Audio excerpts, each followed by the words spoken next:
When a group of girls go to a summer camp, they're expecting a little bit of rest, relaxation, and maybe some sisterhood bonding.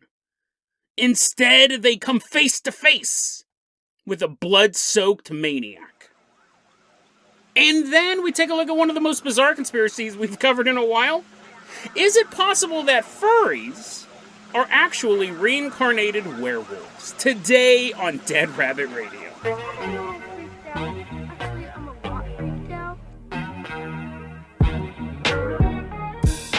Hey everyone, welcome back to another episode of Dead Rabbit Radio. I'm your host, Jason Carpenter. I'm having a great day. I hope you guys are having a great day too. I had a tremendously fun vacation. I missed you guys, but I needed the break. But so much stuff happened to me. I lost 15 pounds. That's dope. On purpose, right? I didn't get both my arms chopped off. And, I got a patch, not on my clothes. I'm not a Raggedy Ann character. I wear a patch on my eye now. I'm trying to do some corrective vision stuff because I have double vision and my glasses just aren't working. So that's dope, dude. I'm telling you guys right now, whether you medically need a patch or not, start wearing patches in public. I feel like I'm 2 feet taller, and people act like I'm 2 feet taller. It's crazy. It's crazy what just putting a piece of cloth, and don't get like a fancy one, don't get one with like a starfish or have it all glittery and stuff like that. I mean, just go with a classic black eye patch. And you're like, Jason, if I don't have a medical reason, why would I cut off 50% of my vision at all times? You can take it off from time to time or move it from eye to eye. I'm supposed to move it from eye to eye. But the problem is it looks really good covering my... It looks really good when it's on my right eye and doesn't look that cool on my left eye. So I'm like, medically I'm supposed to alternate it, but fashion-wise it says the right eye will never see again. But someone who we hope to see forever and ever... How's this segue? Coming into Dead Rabbit Command right now, inching their way along the ground. Give it up to our newest Patreon supporter. It's Hookworm. Everyone give a big round of applause for Hookworm coming into Dead Rabbit Command. Hookworm, you're going to be our captain, our pilot this episode. If you guys can't support the Patreon, I totally understand. Just help spread the word about the show. That helps out so much when you tell your friends, you tell your families. That really, your multiple families, apparently, you're a bigamist. That really, really helps out a lot. And I got so much more news to tell you about what's been going on my vacation, but we're going to get this episode started right now. Hookworm, I'm going to go ahead and toss you the keys to the Jason Jalopy. We're going to hop inside, and you're going to drive us all the way out to Brownsville, Texas. I learned something this week. I learned actually a lot of stuff this week. I learned that I look cool with a patch on my eye. I've also learned that Texas, you guys may not know this, but, there's ghost stories all over the world. But for whatever reason, I can't figure it out. I'm still trying to delve into this phenomenon. We're going to be covering this a lot over the next couple weeks. I got to spread them out. But Texas has, hands down, the bloodiest ghost stories I've really ever come across. I was going through my favorite book, Haunted Places, a National Directory. I'll put it in the show notes. I recommend every paranormal researcher have this book. I get no money from it, no affiliate link. Just buy the book. And I was reading their Texas section over the holiday. I actually read it all in a day. The book reads like a breeze, but it's just murder after murder. And these ghosts in Texas are super bloody. Apparently, after the Battle of the Alamo, when Santa Anna's forces, they're like, okay, we killed everyone in the Alamo. Now let's destroy this fort, right? We don't need this fort. They go to destroy this isn't an history book, right? This part is in ghost books. This isn't a history book, as far as I know. Maybe I should keep digging. But anyways, apparently, as Santa Anna's engineers were going to topple the Alamo, ghostly arms came out of the Alamo and started pushing them away. And they're like, ah. And then, ghost arms were, like holding torches out. And the engineers are like, I don't think we're going to tear this down anytime soon, Santa Anna. And that's why it stands to this day. So, if you have a book report due on the Alamo, you may or may not want to include that detail. I don't know how historically accurate it is. I read it in a book called Haunted Places, a National Directory. But I'm like, that's some badass ghost stuff. Apparently, it wasn't the ghosts of the people that just got killed. It was the ghosts of the Catholic priest who built the Alamo in the first place. It was like a mission. And then the Texans came in and they turned it into the Alamo and then they all got slaughtered. And then as history states, as historians all agree, as the engineers went to tear down the Alamo, a bunch of ghosts started pushing, just the arms too, which is creepier. Whenever it's like disembodied stuff, it's creepier. If you're walking down a hallway and you see like a woman in black just kind of floating down the hallway, that's disturbing, right? But imagine if you just saw her toe. Her toe just floating at toe level. It's like on the ground and it's kind of moving. That's way more creepy. So the hands were pushing at the troops of Santa Ana. Again, I don't know how historically accurate that is, but in ghost history, it's true. And while I was researching all of this Texas stuff, I came across this really cool website called Stormy Night Tales. And this website catalogs urban legends. It's a really cool website. We're going to be talking a lot about this website in the coming weeks and months probably too. They got a lot of stuff. But we're in Brownsville, Texas. Hookworm, pull us up to this little campground. We see these little cabins and there's like reeds rustling and there's tumbleweed going by. There's a bunch of arms. There's a bunch of arms pushing people out of the cabin. In Brownsville, Texas, there's this campground called Camp Lulu. And it's a girls' summer camp. And we're sitting outside the summer camp and we're seeing these girls run around and they're like flying kites and throwing tumbleweed at each other, pushing each other into the arms. They're like, no, the infinite void. They're getting sucked into the cabin. No, it was a totally normal summer girls' camp. And the girls would go there and they'd be playing and doing whatever you do at a summer camp. But this summer camp had a counselor. Yeah, I know they all have camp counselors, but this camp counselor, when he'd be sitting there and he'd be like filling out paperwork. I don't know what camp counselors do. I don't know why I don't research this stuff either. I just research the ghosts. Camp counselors like making kites or like building boats or something like that. And he starts hearing, kill them. He's like, oh, what was that? Huh? Kill them. Kill them all. He's like, huh? What? Oh, well, I guess I'll just go back to sewing this boat, making these moccasins. And this camp counselor is going through the rigmarole of the day. You know what a camp counselor does. And every so often he hears a voice going, kill them. Kill them all. And he's like looking around, and the only people that are around are young girls. Now, if you were in like a war, if you're like a Viking running around with an axe and you heard a voice going, kill them all, you'd be like, okay, that's dope, dude. That's what I was planning to do anyways. But if you're a camp counselor and you start hearing a voice go, kill them all, you're going to get a little weirded out. And like, that would be bad enough, right? That would be bad enough if you're getting voices from the nether telling you to kill people, especially these young girls, right? But the voice was also saying, oh yeah, I forgot, another ghost is like, you also gotta rape them first. And he's like, what? That's a horrible escalation. I'm not doing this stuff. But these voices started filling his head with these horrible thoughts, and he can't stand it. Now, he has two choices. He can quit, right? He can quit and go to the hospital and say, hey guys, listen, I'm hearing voices in my head. They're telling me to do horrible things. Or do the things, right? I guess there's a lot of stuff you could do in between, but he decides one night the voices get too much for him. And one night he breaks into one of these cabins and rapes and murders all of them. And then he runs away. Now, some versions of the story, he rapes and murders all the girls at the campsite. That's a lot for one night. Now, I don't know how many people went to this. I don't know if he was even the only camp counselor. To be honest, this is an urban legend, so we know some of it is true. Some of it is true. But I'll get to that in a second. But some versions of the story, he only kills all the girls at camp. In some versions of the story, he rapes and kills all the girls at the camp. So let's split the difference, because that's just way too much. That's way too much for one night. I will say, let's be realistic. Let's be realistic here with this guy hearing these voices from beyond the grave. He rapes and kills everyone in a single cabin. That's horrible, but more plausible, right? You could massacre everyone at a campground too, but you figure like they're running through the bushes and stuff like that. A couple are going to get away. Logistically, it would be very difficult. And if you started like throwing the rape on it, I don't think you could rape everyone at a campsite in a single night. Let me be fair. Don't try to prove me wrong. Don't be like, oh, I'm going to show Jason. So anyways, he eventually is caught by the authorities. And when they ask him, why did you do that? He said, the voices told me to. The voices told me to. And the story was that this land was cursed, which, knowing Texas history now, is probably pretty true, right? And the land was cursed, and there was this ancient spirit, this ancient demon walking the land long before Camp Lulu was established. And when it found the right vessel to speak through, to act through, it struck against the world.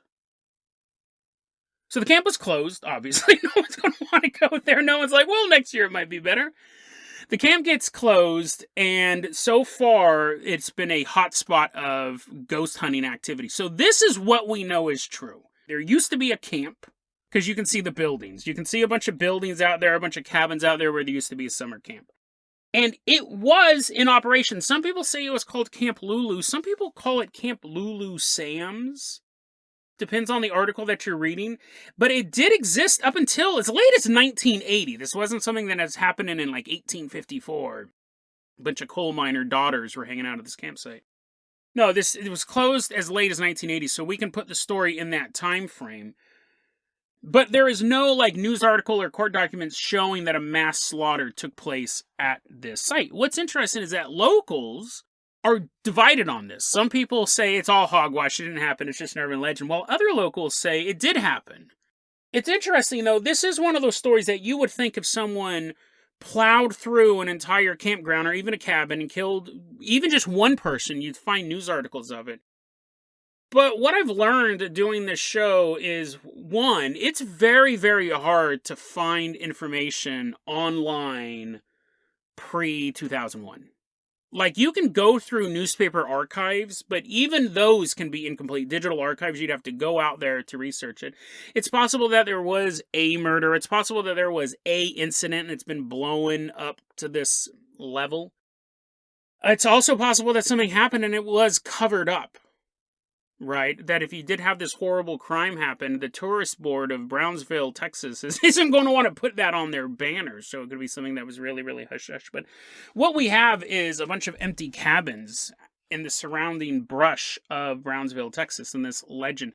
And if the story is true, it's absolutely horrifying. If it's not true, I think it's also a little horrifying that the myth that we as a society have decided to create when we see empty cabins is something so brutal and vicious and awful. But nonetheless, it is a very popular site for ghost hunters in the area. If you're in the area, you can try your luck. Apparently, there's a man with a shotgun out there. This is another thing we see in a lot of these urban legends. It was the same thing in Chaunceyville. They have a guardian. There's a man with a shotgun out there, and he's there to protect the spirits of the girls. So basically, it's to ward off ghost hunters. One ghost hunter, apparently, went into one of the cabins, and this part I think would be true. But he goes in the cabin, and there's hundreds of porcelain dolls. Maybe that number's a little high. Maybe there's only 12. But apparently, this ghost hunter went in, and there was porcelain dolls all over the cabin. And did the ghost put them there? Did the guardian put them there? Is it some sort of satanic worship? I could see people doing something creepy in a haunted location.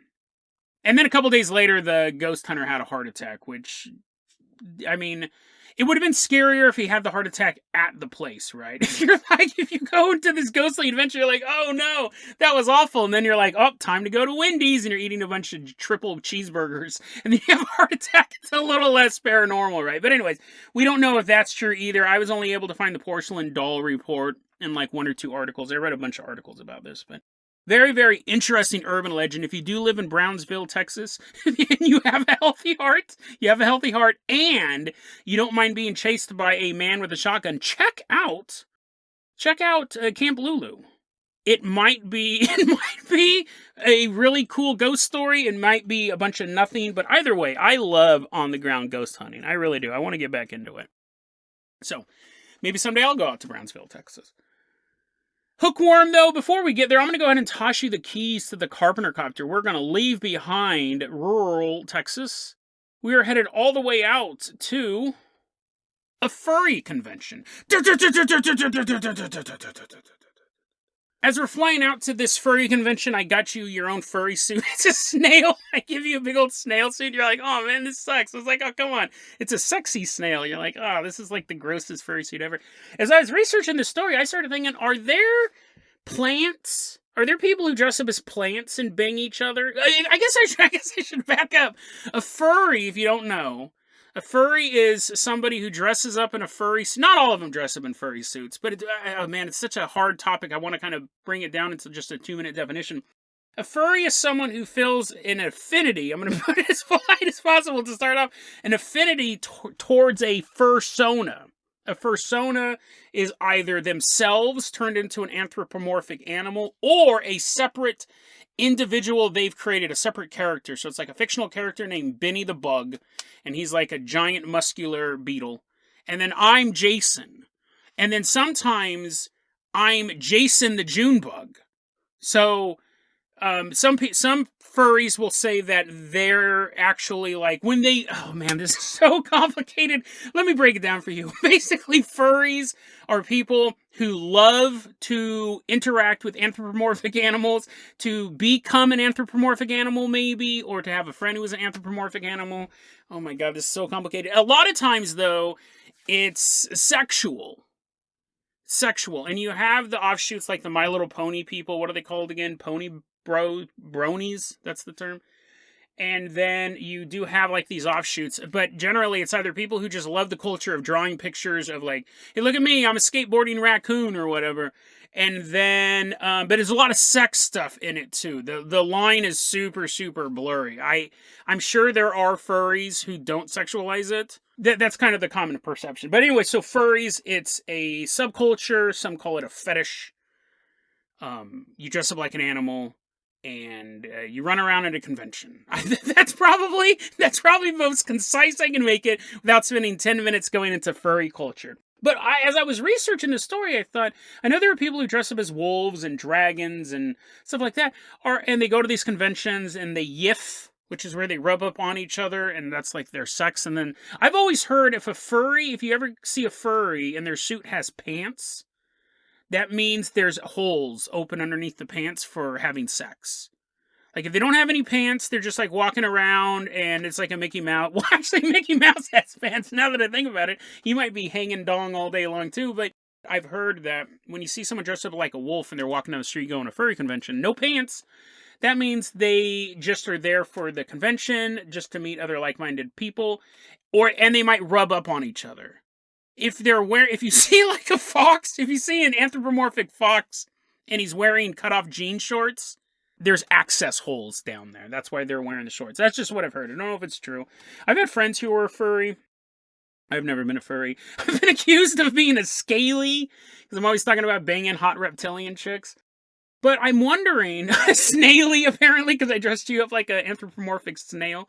I'm wondering if there's an offshoot of plant people. Like there's a dude dressed up like a rose, and then another dude dressed up like a pickle, and they're like, ooh, looking at each other, and they're rubbing up. I don't know, like, are there furry plants?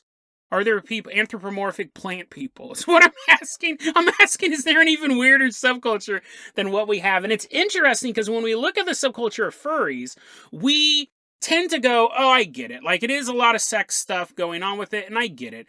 I also grew up in the 80s, and I was watching Robin Hood, and Maid Marian was a really hot fox, literally.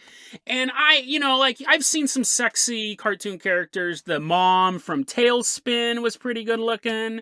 She was like a bear or something like that. Like throughout your life, you do see Bambi's mom. You do see some sexy, the cute reindeer girl from Rudolph the Red-Nosed Reindeer. I'm being able to name a lot of them off the top of my head, which should be concerning, but I'm not concerned. I get it, right? When I was like, dude, May Marian's pretty hot. I remember thinking that when I was a kid. I was like, oh, that's a very attractive design. But I never got into it any more than that. I was like, oh, she's cute. So when people started dressing up as furries and I found out about the culture, I go, oh, that makes sense. It's kind of my age group, a little bit before as well. And anthropomorphic animals, fetishes start when you see something at an early age. You're a kid and your big sister puts her feet in your face. You're like 9 and she's like, smell my feet, smell my feet, smell my feet. And you pop a boner.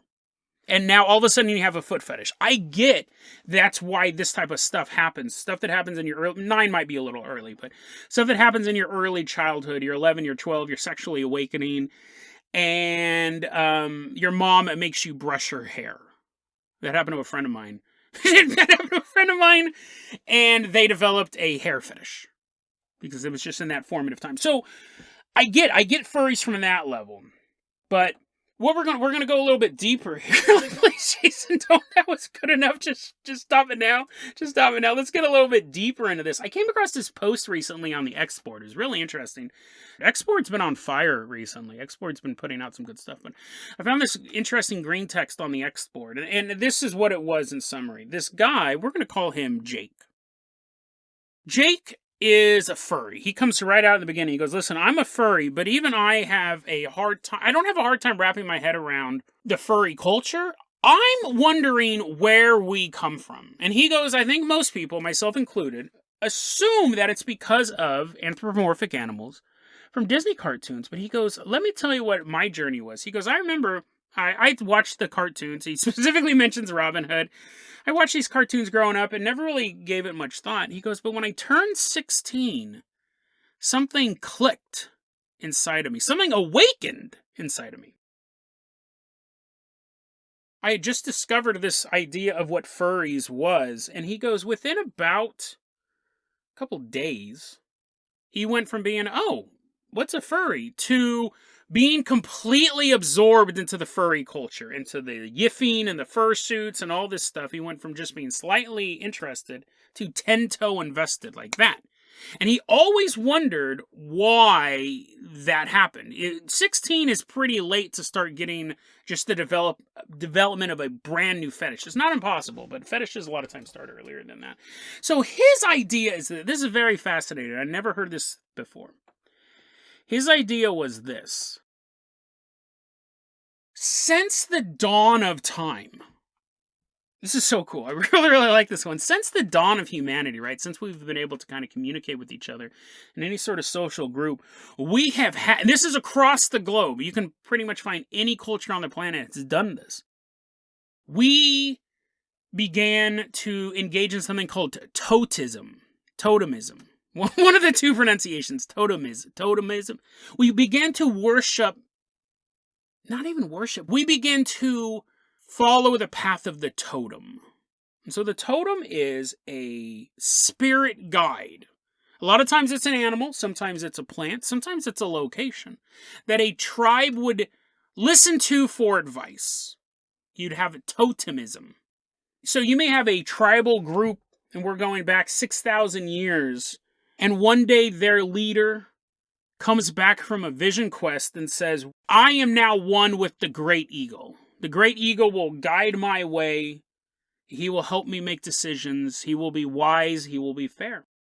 And because this leader is so respected, the culture also takes on the totem of the eagle. This is replicated all over the place, and we can read any story about it's even replicated in popular culture where people going on the vision quest, young men going out in the wilderness, and they have 3 days to find themselves or die, and they're taking copious amounts of drugs or depriving themselves of food and water to bring apart these visions, sweat lodges, all of these things. It's replicated across the world to see that spirit animal. It's even a joke in the Simpsons movie. It's just such a common trope because it's across the world. It literally is a common thing that happened. And you would imbue yourselves with the spirit of the eagle, or the spirit of the eagle would be a separate figure. It's not actually inside of you, but it's a separate thing that is completely interwoven into the society, into you, even if it's a separate eagle. Even if it's separate, it's still part of your identity. And that was the way things were for thousands of years. If you were in a tribe, you had a connection to something else, a totem. But as the nomads, as the hunter-gatherers begin to settle in cities, you started to see a little bit less of that, right? Now you're in a location, but it didn't completely go away. You were now reforming the environment to your wishes. You were no longer subject to the whims of where you were going and where the buffalo were or anything like that. You started to build settlements. So for thousands of years we have this, and then it just kind of stopped. But what's interesting is it never really went away. Because we look at the banners of France and English kings, and what's on them? Animals. Richard the Lionhearted from Robin Hood, right? That was their totem. United States, the great eagle. But it's become less of a personal thing, right? Russia has the bear.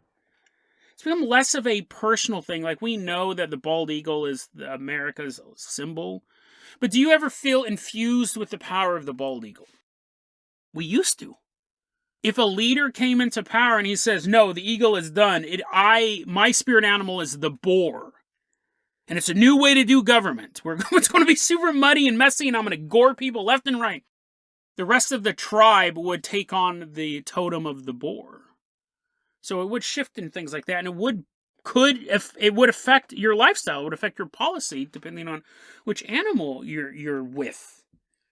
And what this dude is saying, what Jake is saying, is that we spent so much of humanity connected closely to nature, communing with nature, imbuing ourselves with the power of the eagle, with the power of the wolf, with the power of the dragon. And that is not being fulfilled in any sort of way anymore. But our ancestral DNA is still crying out for this connection to this natural world. It still wants it so much. And what happens is, imagine this. So when we're talking about these stories, I'm talking about like the great leader. This was how it would work. The great leaders of the tribe, or the shaman, the medicine men, the great wise people of the tribe, it would be their totem that would become the people's totem. And then you may go off and find your own totem, but it was through an arduous journey of self-discovery. We don't have that anymore, right? We don't have that anymore. The problem is that our ancestral DNA is still crying out for this connection to this wolf, this spirit wolf that your ancestors from Siberia had, and their ancestors from deep within China had, and their ancestors that deep from the Middle East had. And it's just this journey of humanity was so connected to these creatures. We don't have that anymore. And so we're still getting the beam into our head. We're still getting the message that we need to be connected to this. But the modern world is so corrupt and so sexualized and so materialistic that when that wolf spirit comes to you, you want to bang it. It has completely stripped it of all spiritual meaning. The modern world still has a need for this old religion, this old in touch with nature. But we don't know how to deal with it, so we turn it sexual. We give the wolf a big bubble butt, rippling muscles, tight jean shorts to hide the access holes. The connection between man and nature is still there, but it's so broken and frayed, and it's no longer the great medicine man, no longer the shaman or the warriors or the people who go out to have these vision quests. It's people who have no connection to nature, who are still recalling these great memories, and it's so corrupted they turn it sexual.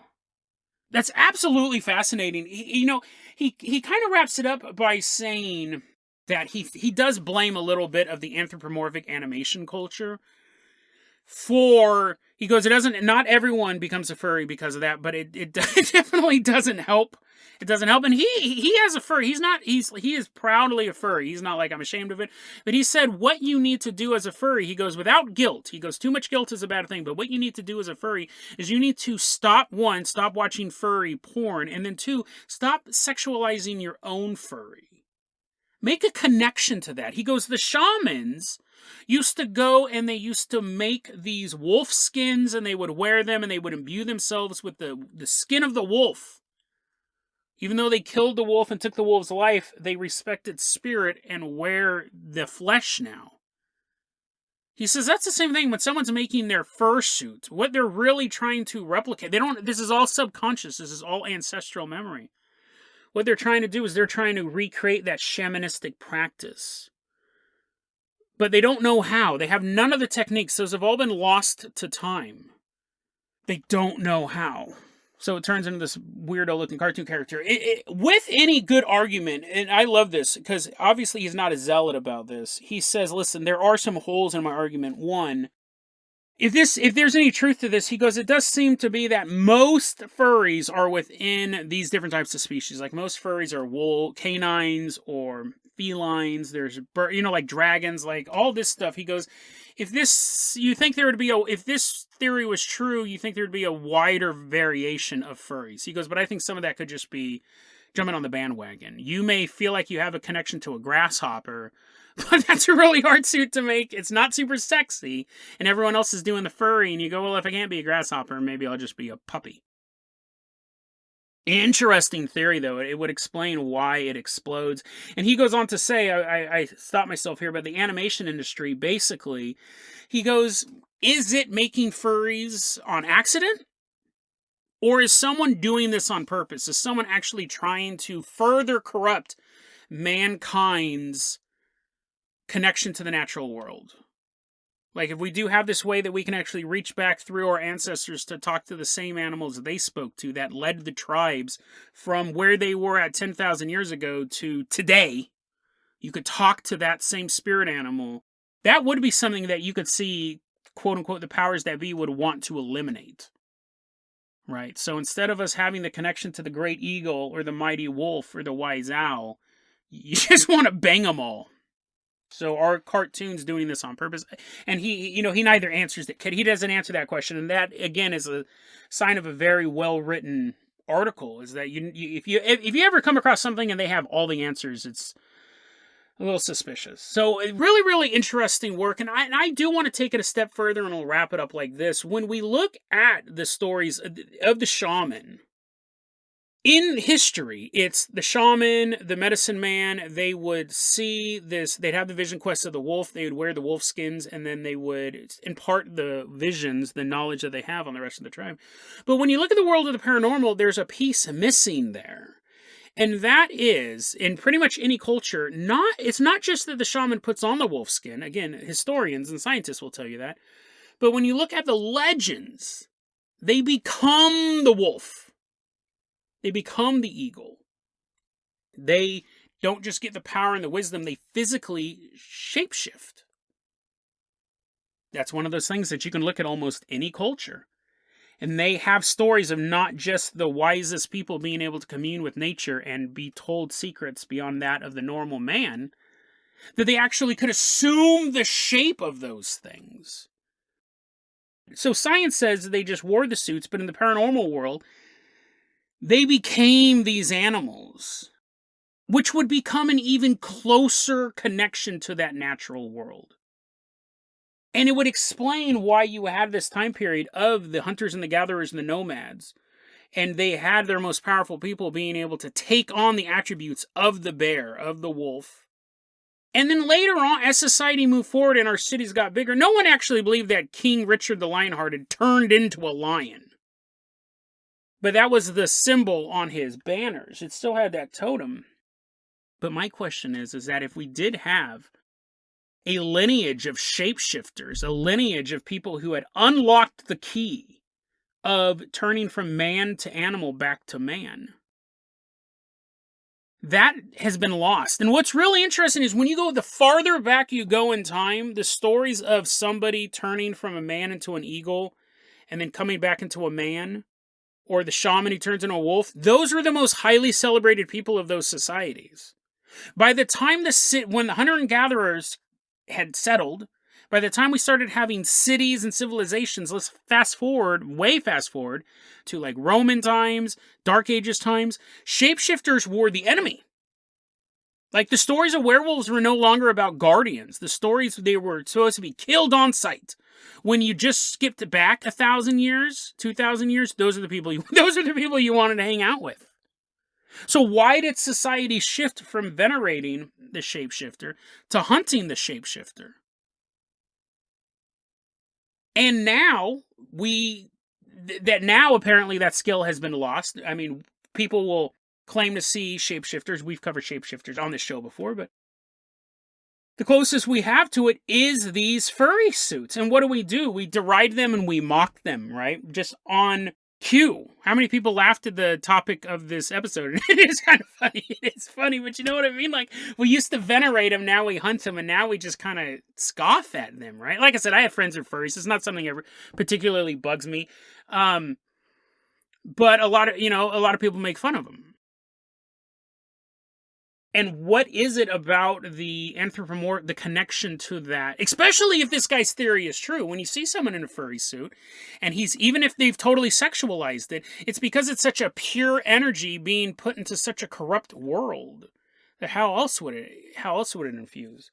So are the ancient shaman connected to the modern day furries? Like, could you argue that the furries of today actually are the reincarnations of these great shapeshifters, and now they're in a world and they've lost all their memories, but their body, their soul still cries out for this connection to nature.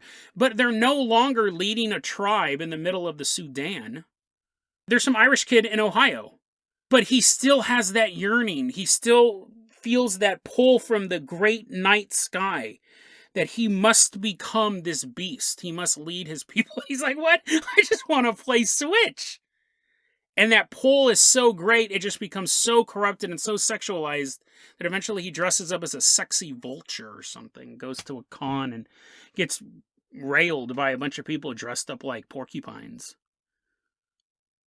The purity of the idea guided humanity for thousands of years in a hostile planet. Until finally we became the dominant species, but we didn't do it alone. The totems guided us. That energy is still there. That magic is still there. But the world it feeds into now is darkened and corrupt. Instead of becoming a leader of your people, moving them forward, you just become a dude watching the cast of DuckTales bang each other while sitting in an overpriced suit someone else made for you. Is the totem powerful enough to break through the cancer of society? Or is humanity, now and forever, cut off from our guardian spirits?